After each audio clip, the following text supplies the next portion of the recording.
Man, listen, last night's No Limit versus Cash Money Verzuz was a real moment for the culture, but it got people talking, especially about Lil Wayne. Now, I was tuned in live, watching every round, and I gotta keep it 100. No Limit took it, but not by a landslide. It went to the wire, man, song for song, classic after classic. Master P had the crowd rocking, and the love from the old heads in the audience, you could feel it through the screen. But the question that had everybody talking, where was Lil Wayne? See, Wayne was in Vegas the same night. He even performed at Drai's after the show, so it's not like he couldn't make it. Nah, it's deeper than that.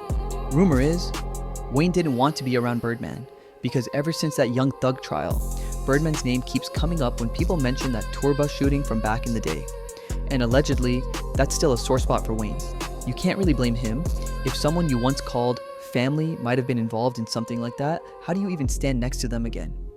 Birdman was on stage with the rest of Cash Money, and word is, he even dissed Turk recently. Called him out, said he'd deal with him later. That's wild.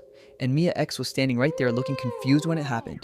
You could literally see her face go from laughing to, what just happened? But let's keep it real. The vibe was off. Without Wayne, it just didn't hit the same. They even played a milli, like, come on, you don't play Wayne's biggest hit and not have the man himself there? That's like Fat Joe doing a big pun verse.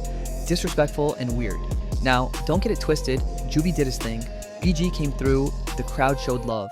But Wayne's absence said a lot. To me, it screamed, I'm not rocking with Birdman. And honestly, I respect that. If there's truth to those old stories, you gotta protect your peace. There's no Cash Money without Wayne. Point blank, period. He carried that label on his back when everybody else fell off. So for him not to show up, even while being across the street performing at a Vegas club, that's his way of making a statement. At the end of the day though, both camps, Cash Money and No Limit, did their thing. The whole city of New Orleans won that night.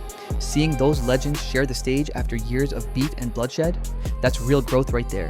But still, Wayne, my guy, the fans need to hear from you. What's really going on? Because the silence, it's louder than